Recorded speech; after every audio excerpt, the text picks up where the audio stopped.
Nous allons lire un verset du Srimad Bhagavad Gita. Bhagavatam, pardon.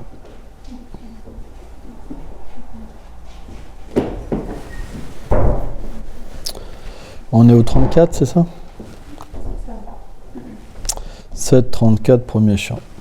Om Namo Bhagavate Vasudevaya.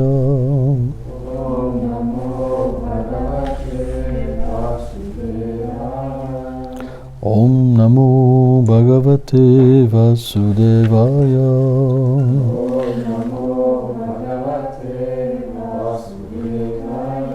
Om Namo Bhagavate Vasudevaya.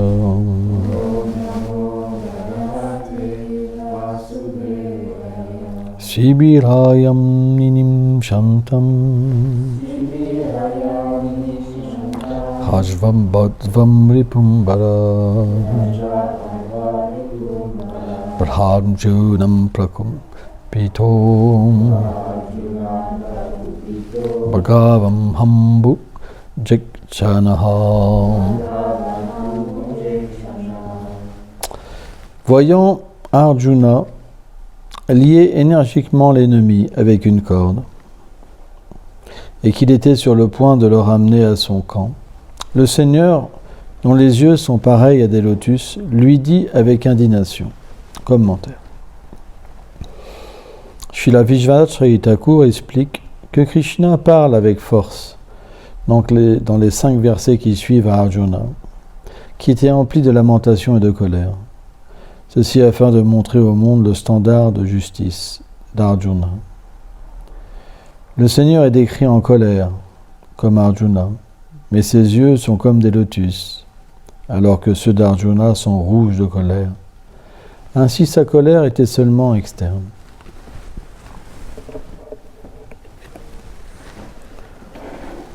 Omagyanati milandasya, Ganam jalam shalakaya, Shakshuru meditam jena taisme shigulave nama. Namaum Vishnu padaya Krishna pestaya bhutale Shrimate Bhaktivedanta Swaminiti namine. Namaste Sarasvati Devi Gauravani Pracharine Nilveshe Shasunyavadi Prachacha Deshatarine.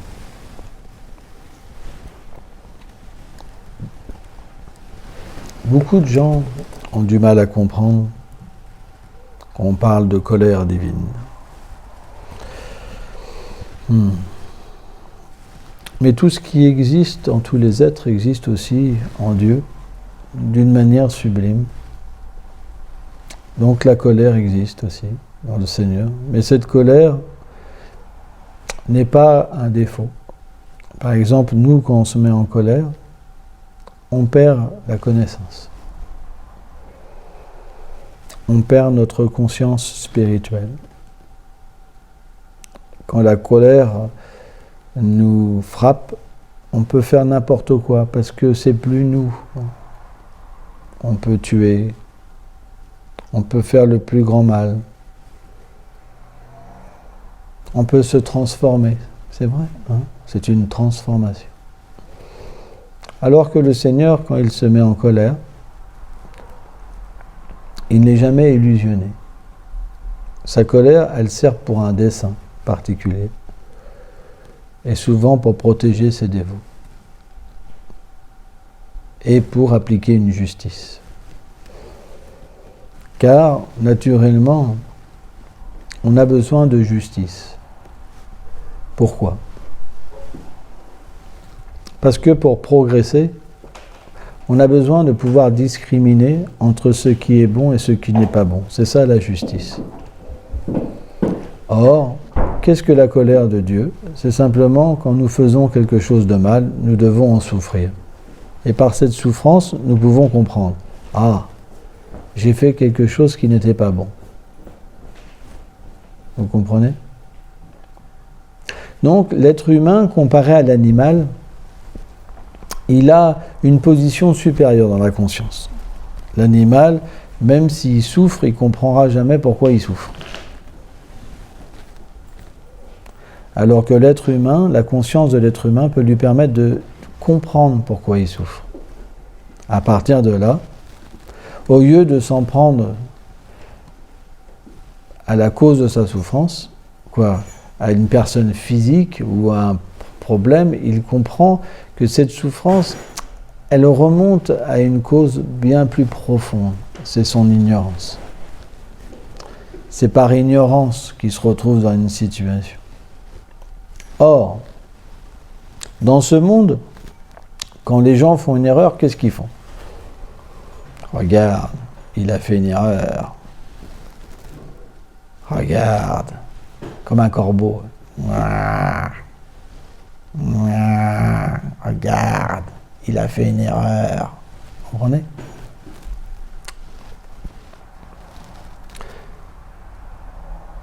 On devrait plutôt pouvoir donner des outils aux êtres vivants pour qu'ils puissent s'éveiller. L'amour peut nous permettre de comprendre nos erreurs. Pourquoi? Parce que si on donne de l'amour, au lieu de frapper, on va naturellement ressentir qu'on a fait une erreur. La justice, c'est de l'amour. La colère du Seigneur, c'est de l'amour. Parce qu'elle permet de nous élever jusqu'à lui. Donc, dans la théorie, comme nous sommes un dévot, on devrait donner de l'amour quand il y a la colère, et pas donner de la colère pour détruire. Parce que si on est proche du Seigneur suprême, naturellement, on devient un ami, pas quelqu'un qui nous permet de nous enfoncer davantage. Donc face à la colère, on devrait porter de l'amour. Alors maintenant, on pourrait se dire, mais pourquoi une personne qui est toujours en colère, elle n'arrive pas à se sortir de cette colère? C'est simplement parce que on donne de la colère contre la colère. Et ça ne fait qu'augmenter la colère et la cultiver. Si on donne de l'amour, à un moment, cette colère, elle perce de sa force. Vous comprenez? C'est pourquoi l'amour est la solution. Et comment on peut arriver à l'amour? Simplement en méditant sur l'amour. En étant imprégné d'amour. C'est pour ça qu'on doit méditer. On doit profondément méditer. Pendant des heures. On doit devenir comme une infusion, vous savez?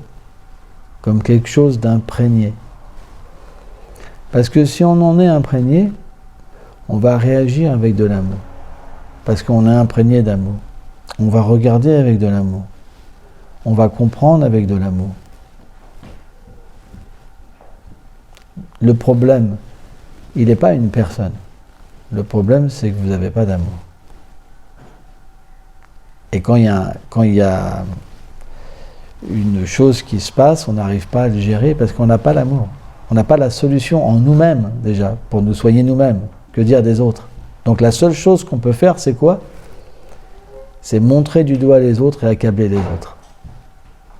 Regarde.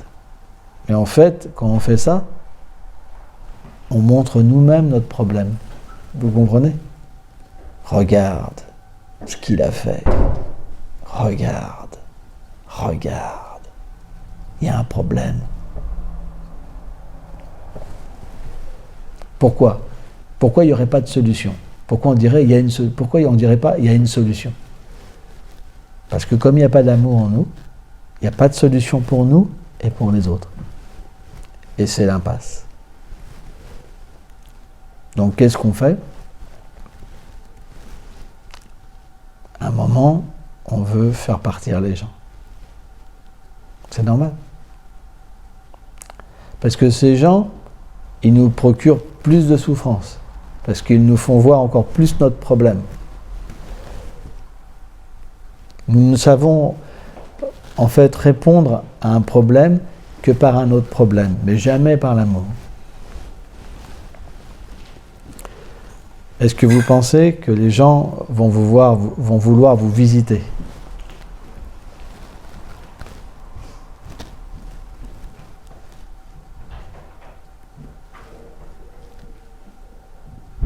On devrait plutôt comprendre que quand quelqu'un pète un câble, c'est comme un cri de détresse.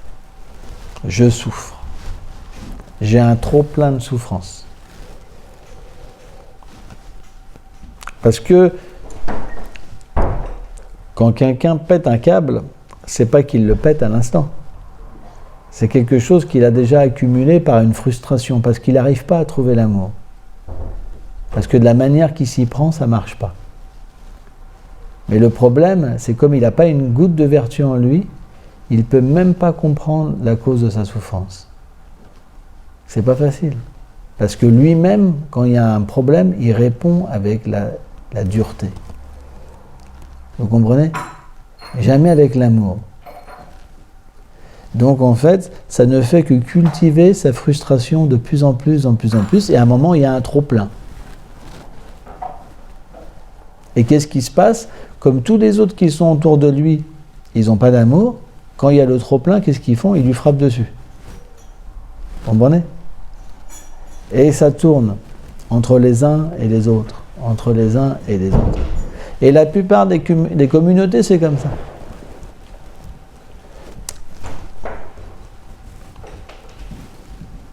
C'est pourquoi on devrait méditer sur l'amour, méditer sur Krishna, profondément.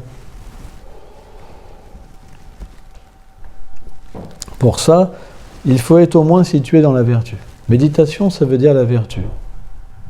Donc il faut, si vous voulez progresser, il faut déjà vous calmer, apprendre à respirer, apprendre à vous déconnecter du mental. Vous savez, quand on dort, par exemple, le mental s'éteint, l'intelligence s'éteint, les différentes étapes du sommeil, le sommeil profond, etc. De la même manière,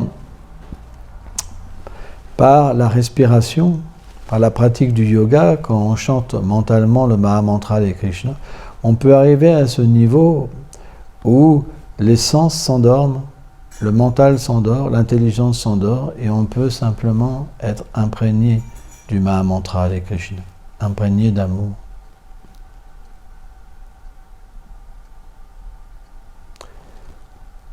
Et rien que cette méditation, pendant 4 ou 5 heures, elle va nous permettre de changer véritablement notre prise de conscience, notre façon d'agir, notre façon de voir les choses.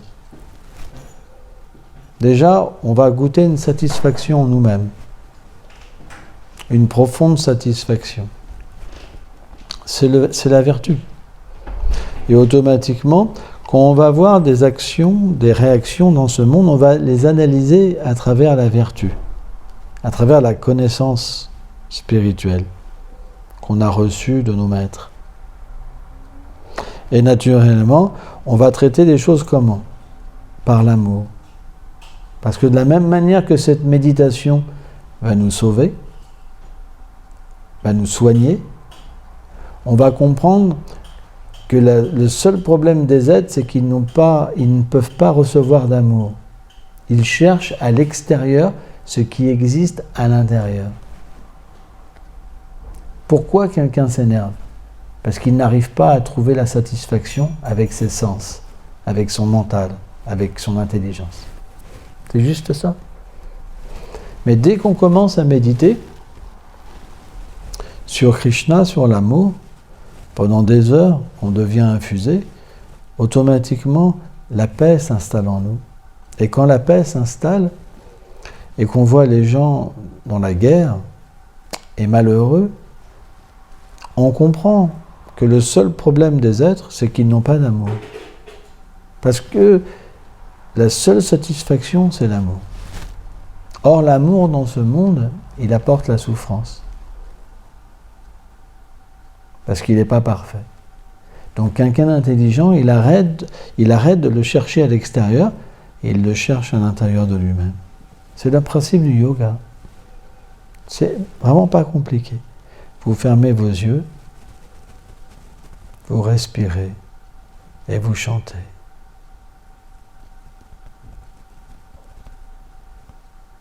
Et vous allez voir tout un développement à l'intérieur de vous-même. Votre cœur va s'ouvrir.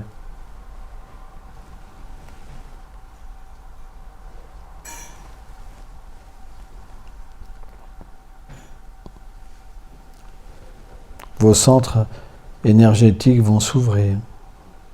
Vous allez goûter la félicité intérieurement. Et cette félicité va vous permettre de méditer sur le chant.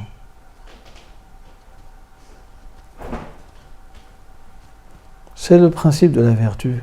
Il n'y a rien de transcendantal là-dedans. C'est le minimum, si vous voulez écouter le chant des saints. Avant ça, c'est le chant inattentif. C'est pour ça que vous devez, si vous voulez vous calmer, et avoir au moins le succès dans la vie spirituelle, être établi dans la vertu. Et la vertu, ça veut dire méditation. Si vous n'avez pas de temps pour méditer, vous allez juste à se frustrer. Il faut du temps pour méditer. Il faut vous poser. Sattva-guna, ça veut dire que vous arrêtez toute chose pour entrer en vous-même.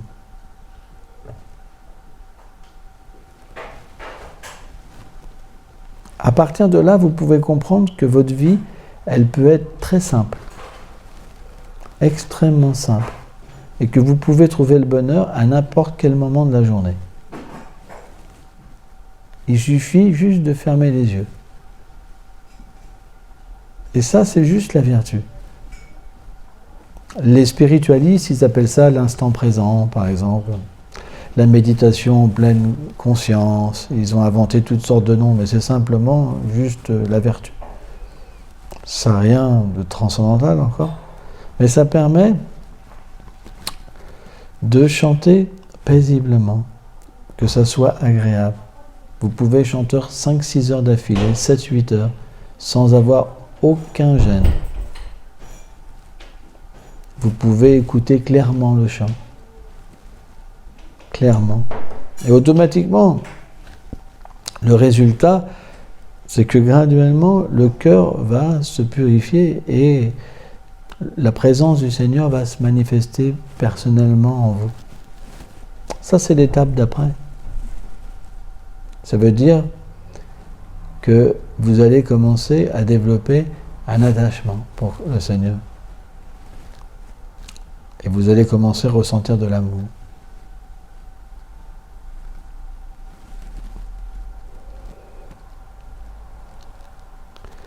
Donc automatiquement, plus on progressera et plus on réagira avec de l'amour.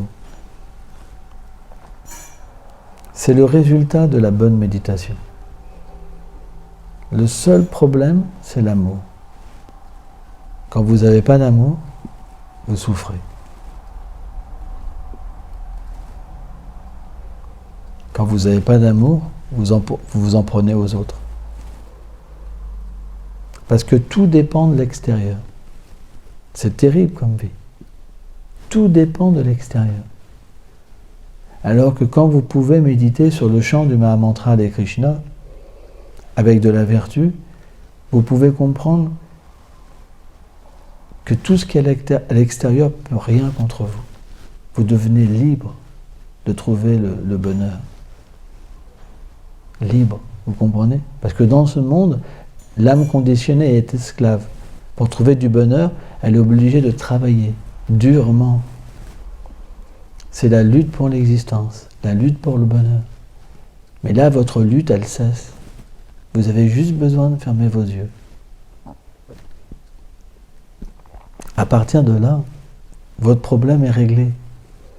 Vous avez juste besoin d'être de plus en plus engagé dans le service de dévotion. Ça veut dire qu'à partir de là, vous avez juste besoin que Krishna se révèle plus à vous parce que vous avez besoin de plus en plus de cet amour et graduellement, vous aurez besoin de moins en moins du monde externe. Vous comprenez? Donc au moins, il faut être dans la vertu. Parce que la vertu, ça veut dire que vous avez la solution. Vous reviendrez, une fois que vous commencez à méditer sur le chant et votre attitude est bonne envers tous les êtres vivants, vous ne reviendrez jamais en arrière, c'est fini. Jamais. Parce que Krishna va vous observer, Krishna va venir à vous, va être attiré par vous. par votre bonne attitude. Et surtout, ce niveau d'existence, c'est un niveau tellement beau parce que l'amour, ça veut dire donner son cœur. L'amour, ça veut dire qu'on a besoin de donner son cœur. L'amour, ça veut dire se donner. Mais dans ce monde matériel, quand on donne son cœur à quelqu'un, quand on se donne, on doit tellement souffrir. Tellement souffrir. Mais la méditation, en fait, sur le chant du Mahamantra des Krishna, elle permet de retirer son cœur de ce monde et de le placer et le donner à Krishna. Et à partir de là, on ne sera plus jamais trompé. Parce que Krishna ne peut pas nous tromper, parce qu'il est l'amour personnifié. Il est ce que notre cœur a besoin.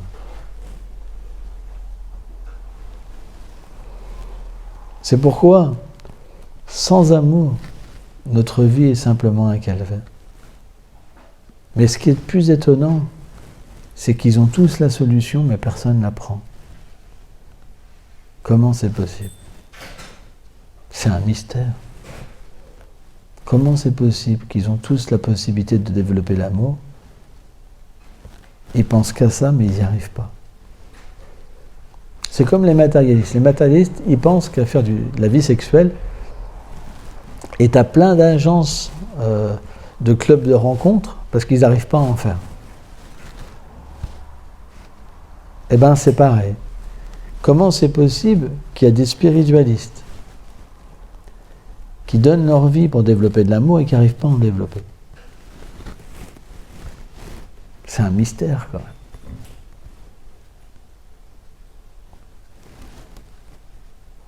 C'est parce que on est habité par des désirs subtils. La reconnaissance, par exemple.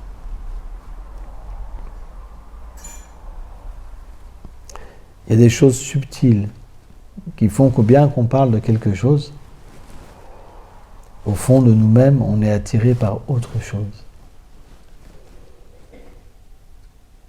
Parce que pour recevoir l'amour de Krishna, il faut véritablement avoir le tour de toute chose et plus rien vouloir. Quand on a fait le tour de toute chose, alors on est prêt à donner son cœur. Et qu'est-ce que ça veut dire faire le tour de toute chose? Il va falloir que je prenne naissance dans toutes les espèces, que j'aille dans tous les recoins de la création, de tous les univers, etc., etc. Oui. Mais comment ça se passe? Krishna est dans notre cœur. Krishna, il peut en un instant tout nous faire vivre et nous faire renoncer complètement. Tant qu'il restera un espoir pour ce monde, on ne pourra pas développer l'amour. On court après des chimères qui n'existent pas. Tous les gens courent après le bonheur, mais ne le trouvent jamais. Les Écritures disent que c'est comme un désert. Dans les déserts, il y a des mirages. Tu as soif et tu vois un beau lac, un oasis, et tu cours après. Quand tu arrives sur le lieu, il disparaît. Et il réapparaît ailleurs.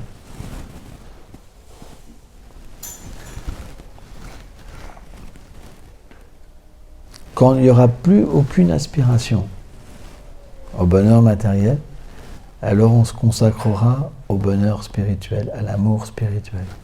Pas avant. C'est pourquoi certains dévots, bien qu'ils parlent de l'amour, ils ont encore des aspirations matérielles. Avoir un beau foyer, des beaux enfants, faire ceci, faire cela, aimer telle chose, aimer ceci, aimer cela. Et pendant ce temps-là, on ne cultive pas l'amour. On ne cultive pas, on ne médite pas sur d'autres vérités intérieures. Mais on médite sur une chose illusoire. C'est pourquoi ça prend du temps. La dévotion mixte ne permet pas de goûter l'amour. Elle permet d'apaiser la souffrance du monde. et d'avoir une vie agréable. Mais elle ne permet pas de goûter l'amour. Or, tant qu'on n'a pas l'amour, on n'a pas de solution pour nous-mêmes, ni de solution pour les autres. Et c'est pourquoi les gens souffrent encore et encore et encore. Bien qu'ils prient, ils développent de la haine. Telle institution, j'ai la haine. Tel gourou, j'ai la haine. Telle religion, j'ai la haine. Ils sont faux, ils sont terribles, ils empêchent les gens d'être sauvés. S'il n'y avait que nous, tout le monde serait sauvé, mais regarde-les, regarde. Pourquoi on a de telles pensées? Parce qu'il n'y a pas d'amour. S'il y avait l'amour, on comprendrait que cet amour, elle interagit avec d'autres êtres d'une autre manière. On serait appréciatif. On se dit, oh, il a de l'amour lui aussi, mais ça s'exprime différemment. Vous comprenez? C'est plus qu'on parle de religion, qu'on parle de voix, qu'on parle d'institution, qu'on parle de gourou. On parle d'amour, on parle d'expérience, c'est différent. C'est plus une théorie, c'est de l'expérience. Et dans l'expérience, on peut comprendre que les autres peuvent expérimenter sur d'autres plans. Vous comprenez? Alors que dans la théorie, c'est pas possible. Il n'y a que nous qui pouvons goûter, pas les autres. On est les seuls, on est les meilleurs, on est les seuls à avoir la miséricorde. On ne peut pas être sauvé ailleurs. C'est pas possible, c'est faux. Tu penses qu'il a de l'amour, c'est un fou. C'est un fou, c'est des fous. Nous, on a de l'amour.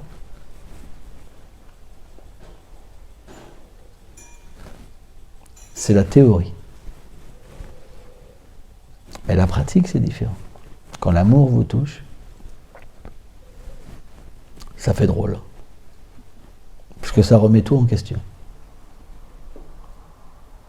Tout ce qu'on vous a appris, vous vous rendez compte que c'était faux. Et vous commencez à écouter d'une autre manière, à voir d'une autre manière, à toucher d'une autre manière. C'est là qu'on vous vire. On vous expulse. Il a dévié, il a de l'amour. Mais ça se passe comme ça. Tous ces fanatiques durs de cœur, ils vous virent. C'est triste, mais c'est comme ça. Même Saint François d'Assise, il s'est fait virer de son propre ordre. Il a fini dans une grotte. Même Saint François d'Assise, ça lui est arrivé. Ça sera toujours pareil. Quand vous développerez de l'amour, ceux qu'on n'ont pas, ils vont avoir de l'envie contre vous. C'est pourquoi, quand on a de l'amour dans notre cœur, hein, on ne le dit pas trop fort. Si vous arrivez avec des ailes, j'ai de l'amour, j'en ai plein pour vous.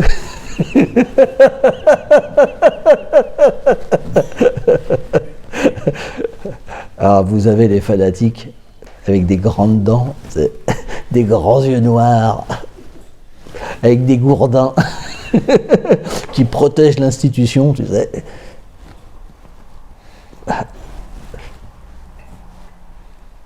Pas évident la rencontre, hein.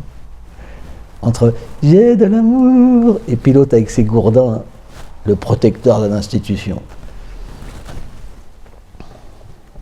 En fait, l'amour que Krishna donne à son dévot, c'est aussi l'intelligence. Krishna dit, je donne l'intelligence. L'amour, ça veut dire qu'on saura aussi agir parfaitement. Et dans une institution, il y a un bon grand nombre de fanatiques, plus que de gens qui ont de l'amour. C'est normal.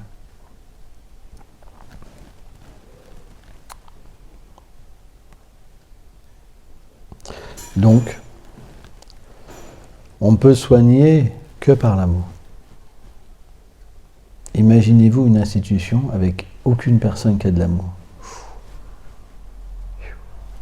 Ça ne va pas être évident. Ils veulent soigner les autres. Hein. C'est pour ça, ces gens-là, ils coupent les têtes, ils tuent les gens, ils les massacrent au nom de l'amour. Mais s'il y a des gens qui ont de l'amour et qui sont à la tête, alors ils peuvent aider les autres et les soigner.